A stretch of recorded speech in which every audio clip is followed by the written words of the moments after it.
तो म्यूकोसा में बोलोगे उपकला का। उपकला में कौन सी उपकला का? तो सरल स्तंभाकार का। तो इसे बोलोगे जठर ग्रंथियां, जिनके द्वारा कौन सा रस निकाला जाता है? जठर रस निकाला जाता है। हेलो फ्यूचर डॉक्टर, स्वागत है आपका भौतिकी प्लस में। आज हम पढ़ने वाले हैं आहार नाल की आंतरिक संरचना, जो एनसीईआरटी क्लास 11 का चैप्टर नंबर 16 का टॉपिक है।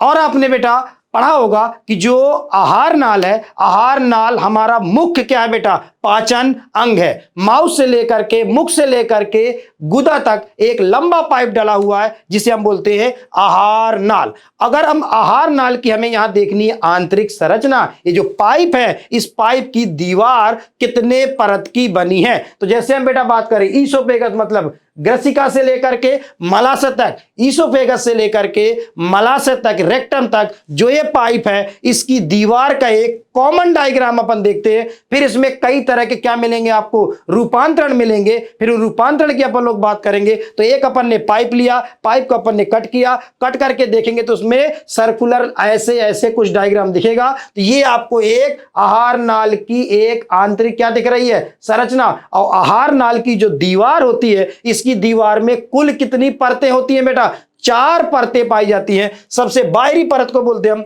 सिरोसा, दूसरी परत को बोलते हैं हम पेशी वाली परत बोलते हैं, तीसरी परत को बोलते हैं सब म्यूकोसा, और अंतिम और चौथी परत को क्या कहा जाता है? म्यूकोसा कहा जाता है। तो ये तो अपने ऐसे बाहर से डायग्राम देखा कि 4 लेयर हमें यहां पे सर दिखाई दे रहे हैं, लेकिन इन चारों लेयर का कुछ हमें डिटेल भी करना है। तो देखते हैं बेटा, अगर ये सर्कुलर डायग्राम ना दिखा करके अगर मैं आपको ऐसे एक डायग्राम कट करके देखूं, तो यहां पर भी आपको बाहर से लेकर के अंदर की ओर कितने लेयर दिखाई देंगे? 4 लेयर ही आपको मिलने वाले हैं। तो इन लेयर का मॉडिफिकेशन, क्या रूपांतरण है, इन सब का हम डिटेल करने वाले। तो देखो ये डायग्राम मैं आपको बेटा दिखाने वाला हूं। जैसे हम इस डायग्राम में हम पहुंचे, वही डायग्राम मैंने कट किया है। तो बताओ सबसे बाहरी परत का नाम क्या होगा बेटा? सबसे बाहरी परत का नाम होगा सीरोसा। तो सबसे बाहरी परत का नाम है सीरोसा। और आपको पता होगा सीरोसा सबसे बाहर वाली परत है, जो सरल सल्की की बनी होती। कौन सी ऊतक की बनी है? सरल सल्की उपकला की बनी होती है। और जो सरल सल्की सीरोसा पर मौजूद होता है, उसे बेटा मीजोथीलियम भी कहा जाता है। क्यों? क्योंकि उसकी उत्पत्ति कहां से होती है? मीजोडर्म से होती है। इसलिए इसका नाम क्या होता है बेटा? मीजोथीलियम भी से कहा जाता है। मीजोथीलियम भी हम इसे बोलते हैं। थीलियम ऐसा उपकला जिसकी उत्पत्ति मीजोडर्म से होती है, उसे हम मीजोथीलियम के नाम से भी जानते हैं। क्लियर है बेटा? तो चाहे वो आपका ईसोफेगस हो, ग्रसनी से लेकर के मलाशय तक, पूरा जो एलिमेंट्री कैनाल है उसमें 4 लेयर है। सबसे बाहरी लेयर का नाम होता है सिरोसा, जो सरल सल्की की बनी हुई है, इसे हम मीजोथीलियम भी बोलते हैं। और इसके बाद बेटा सिरोसा के जस्ट नीचे आती है पेशीय लेयर आती है। और पेशियों में बेटा 2 तरह की यहां पेशियां पाई जाती हैं। बाहर की ओर अगर आपको दिख रही, ये जो बाहर की ओर आप देख रहे हो, ये आप अंदर की ओर देख रहे हो। बाहर की ओर अनुदैर्ध्य पेशी पाई जाती है। कौन सी? अनुदैर्ध्य पेशियां पाई जाती है। मींस लंबी लंबी पेशियां होती है। लॉन्गिट्यूडनल मस्कुलर लेयर, लंबवत पेशियों का लेयर होता है। 2 तरह की पेशियां यहां 2 तरह की होती हैं, एक लंबाई वाली होती है, एक कुछ गोल गोल पेशियां होती हैं। तो बाहर की ओर आप देख रहे हैं अनुदैर्ध्य मतलब लॉन्गिट्यूडनल मस्कुलर लेयर, और अंदर की ओर जो होती है वो गोल पेशी का लेयर होता है, जिसे बोलते हैं बेटा बर्तुल पेशी। बर्तुल पेशी, तो बर्तुल मतलब सर्कुलर मस्कुलर लेयर की परत पाई जाती है। तो 2 तरह की पेशियां होती है। बाहर की ओर लंबवत पेशियां होती है, अनुदैर्ध्य पेशी होती है। अंदर की ओर बर्तुल मतलब गोल गोल पेशियों का स्तर होता है, जिसे हम लॉन्गिट्यूडनल मस्कुलर लेयर या एक का नाम है सर्कुलर मस्कुलर लेयर बोलते हैं। और इन दोनों को मिला करके मस्कुलैरिस कहा जाता है। मस्कुलैरिस या पेशीय परत भी हम इसे बोल सकते हैं। पेशीय परत, पेशियों का बना हुआ परत।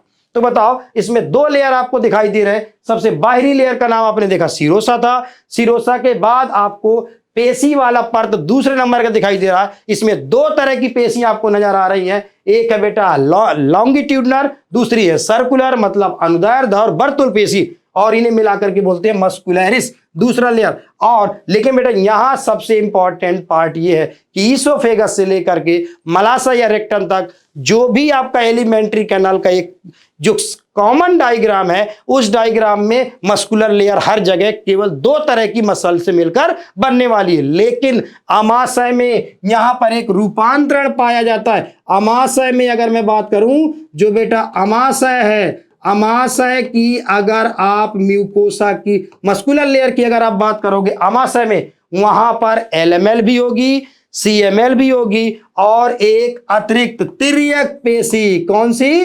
तिर्यक पेशी की परत भी पाई जाती है, जिसे बोलते हैं ऑब्लिक मसल, ऑब्लिक मसल का लेयर पाया जाता है। तो बताओ ये क्वेश्चन बेटा कई बार नीट जैसे एग्जाम में पूछा जा चुका है कि आहार नाल में तिर्यक पेशी आपको कहां मिलने वाली है, तो बोलोगे सर तिर्यक पेशी केवल हमें अमाशय में मिलेगी। अब बताओ बेटा अमाशय में कितने तरह की पेशियां मिलने वाली हैं, तो कहोगे सर 3 तरह की। बाहर की ओर होगी अनुदैर्ध्य, फिर उसके नीचे होगी वर्तुल सर्कुलर, फिर उसके नीचे होगी तिर्यक पेशी। तो ये बेटा हो गया सिरोसा और दूसरी हो गई मस्कुलर लेयर। और ये तीसरा नंबर का जो इसकी जस्ट अंदर की ओर आएंगे तो ये बेटा लेयर थर्ड लेयर कहलाता है। ये थर्ड लेयर है, इसे बोलते हो आप सब म्यूकोसा। क्या बोलते हो? सब म्यूकोसा परत कहा जाता है। ये है सब म्यूकोसा। ये जो सब म्यूकोसा जो परत है बेटा किसकी बनी होती है? ये बनी होती है संयोजी ऊतक की, संयोजी ऊतक की बनी हुई एक परत है, जिसमें से बहुत सारा संयोजी ऊतक भरा होगा। संयोजी ऊतक के अलावा मैंने यहां पर आपको कई सारी संरचना दिखा रखी है, जैसे धमनी भी होगी, सिरा भी होगी और आपकी लसिका वाहिनियां भी होंगी। तो यहां बेटा क्या क्या हो सकता है? यहां पर धमनी भी होगी, धमनी मतलब आर्टरी भी होगी, और यहां पर सिरा भी होगी, सिरा मतलब वेन भी होंगी, और लसिका क्या होंगी? लसिका वाहिनियां भी पाई जाती हैं। लसिका वाहिनियों के अलावा या नर्व फाइबर आदि भी बहुत सारी संरचना आपको मिलने वाली है। लेकिन बेटा जो ये सब म्यूकोसा है, सब म्यूकोसा संयोजी ऊतक का बना है, उसके अंदर आर्टरी, वेन, नर्व फाइबर बहुत सारी संरचना मिलेंगी। लेकिन जो सब म्यूकोसा जो बेटा छोटी आंत की जो डिओडिनम होती है, छोटी आंत की डिओडिनम वाले भाग में सब म्यूकोसा में एक स्पेशल टाइप की ग्लैंड्स पाई जाती है, विशिष्ट प्रकार की पेशियां पाई जाती हैं, जिन्हें हम बोलते हैं बेटा ब्रूनर्स ग्लैंड। क्या बोलते हो आप? ब्रूनर्स ग्लैंड कहा जाता है। तो बताओ ब्रूनर्स ग्लैंड आपको केवल और केवल कहां मिलने वाली है? तो वो कहोगे सर छोटी आंत का जो डिओडिनम वाला भाग है, डिओडिनम भाग के सब म्यूकोसा में कौन सी ग्रंथियां पाई जाती हैं? ब्रूनर्स ग्रंथियां पाई जाती हैं। इन ग्रंथियों के द्वारा चिपचिपा श्लेष्मा निकाला जाता है, क्षारीय पदार्थ निकाला जाता है, लेकिन इनके द्वारा एंजाइम कभी नहीं निकाला जाता। तो ये हो गया बेटा सब म्यूकोसा लेयर। तो पहला हो गया सिरोसा, दूसरा हो गया मस्कुलरिस, तीसरा हो गया सब म्यूकोसा, और अंतिम वाला ये वाला जो लेयर कहलाता है, ये अंतिम लेयर है, ये कहलाता है म्यूकोसा। लेकिन आप देख रहे हो एनसीईआरटी के डायग्राम में इसने ये वाले जो लेयर है, इस लेयर को उसने क्या दिखाया? ये म्यूकोसा। सबसे अंदर वाला लेयर आपको क्या दिख रहा है बेटा? म्यूकोसा की परत आपको दिख रही है। लेकिन यहां पर ज्यादा डिटेल नहीं किया गया, लेकिन मैं थोड़ा सा आपको म्यूकोसा का थोड़ा सा डिटेल आपको बता रहा हूं, क्योंकि यहां क्वेश्चन बनते हैं। देखो बेटा जो म्यूकोसा होती है वो 3 परत की होती है। ये पहली वाली जो मैंने बताई है ये है पेशीय म्यूकोसा, पेशी युक्त म्यूकोसा, पेशी युक्त म्यूकोसा मतलब म्यूकोसा में भी क्या पाई जाती है बेटा? पेशियों की परत भी पाई जाती है।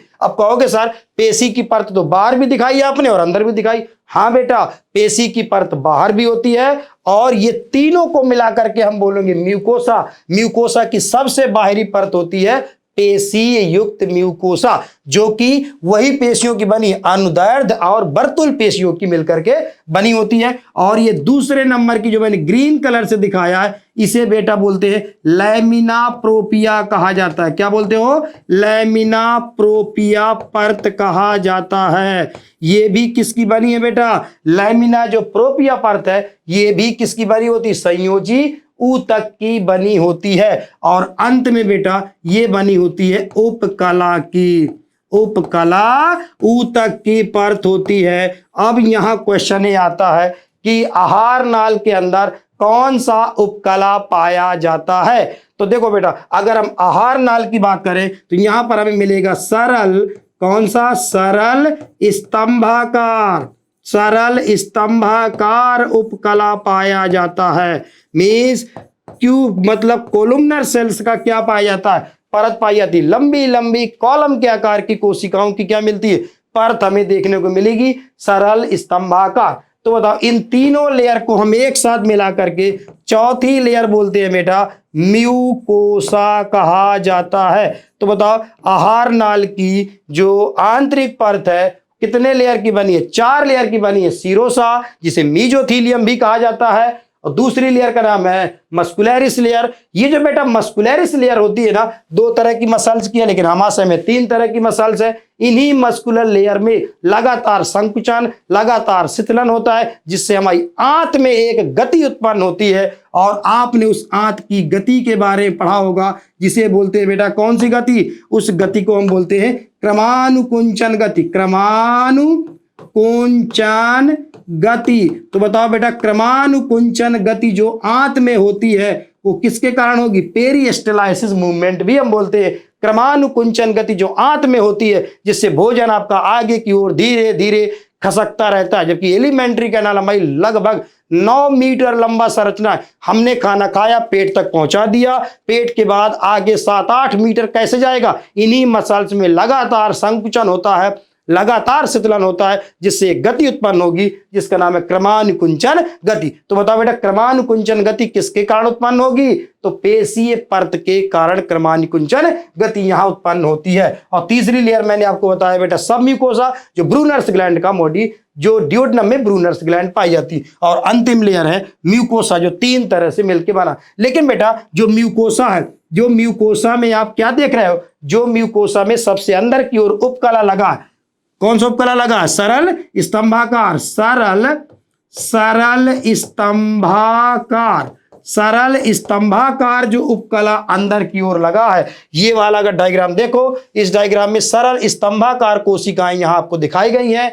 ये कोशिकाएं अलग अलग जगह, जैसे मैं बेटा बात करूं, ये कोशिकाएं हमारे, अगर मैं बात करूं बेटा कहां, स्टमक में, मीन्स आमाशय में, आमाशय में ये सरल स्तंभाकार कोशिका एक वलय में पाई जाती है, जिसे गैस्ट्रिक रुग्धि भी बोलते हैं। और आमाशय में सरल स्तंभाकार रूपांतरित होकर के जठर ग्रंथि, कौन सी ग्रंथि, जठर ग्रंथि का रूपांतरण करती है। तो बताओ, आमाशय की जो जठर ग्रंथियां होती हैं वो किसका रूपांतरण है, तो कहोगे सर म्यूकोसा का रूपांतरण है। म्यूकोसा में किसका, तो म्यूकोसा में बोलोगे उपकला का। उपकला में कौन सी उपकला का, तो सरल स्तंभाकार का। तो इसे बोलोगे जठर ग्रंथियां, जिनके द्वारा कौन सा रस निकाला जाता है, जठर रस निकाला जाता है। और अगर मैं बेटा बात करूं आंत के अंदर, आंत के अंदर जो सरल स्तंभाकार है, ये स्तंभाकार जो कोशिकाएं होंगी, इनकी स्वतंत्र सतह पर बेटा उंगलियों के समान क्या पाए जाते हैं, उंगलियों के समान उभार पाए जाते हैं। और ऐसा उपकला जिसमें उंगली के आकार के उभार मिले, उसे बोलोगे आप ब्रश बॉर्डर उपकला कहा जाता है। ठीक ना, ब्रश के आकार की संरचना होगी। लेकिन जो सरल स्तंभाकार आंत में था, ये फोल्ड होकर के मॉडिफाइड हो जाता है, और आंत की ग्रंथियों में, उन आंत की ग्रंथि को बेटा क्या बोलते हैं, क्रेप्स ऑफ लीवर कुंस कहा जाता है। क्रेप्स ऑफ लीवर कुंस ग्रंथि कहा जाता है। और इनके द्वारा जो आंत में जो आंतरिक रस का श्रावण होता है, उसे आंतरिक रस या हम बोलते हैं सकस एंटेरिकस। सकस एंटेरिकस, आंत में जो जूस निकलता है उसे हम सकस एंटेरिकस के नाम से जानते हैं। तो इस तरह से बेटा आज मैंने आपको ये पूरी आहार नाल की आपको आंतरिक संरचना बताई। कितने लेयर होते हैं बेटा, 4 परतें होती हैं। लेकिन ये आहार नाल की चारों परत अलग अलग आहार नाल के भाग में अलग अलग तरह के रूपांतरण दर्शा रही है। जैसे आप देखो सिरोसा है, यहां पर मस्कुलर लेयर में आमाशय में थोड़ा सा गड़बड़ी दिख रही है आपको, और सब म्यूकोसा में ब्रूनर्स ग्लैंड केवल और केवल ड्यूोडेनम में आपको मिलेंगी। म्यूकोसा में आपको कहीं मॉडिफाइड होकर जठर ग्रंथि बनाएगी, कहीं आकर के इंटेस्टाइनल क्रिप्ट ऑफ लीवर कुंड्स बनाएगी। तो इस तरह से ये मैंने आपको आहार नाल की क्या बताई बेटा, आंतरिक संरचना के बारे में बताया। और इसी से रिलेटेड अब कुछ क्वेश्चन देखते हैं। जैसे निम्न में से आहार नाल की कौन सी परत क्रमानुकुंचन गति या पेरिस्टेलाइसिस मूवमेंट से संबंधित है? तो बोलो बेटा, अभी अभी अपन ने क्या बात की कि आमाशय के अंदर, आंत के अंदर क्रमानुकुंचन गति कौन कराता है?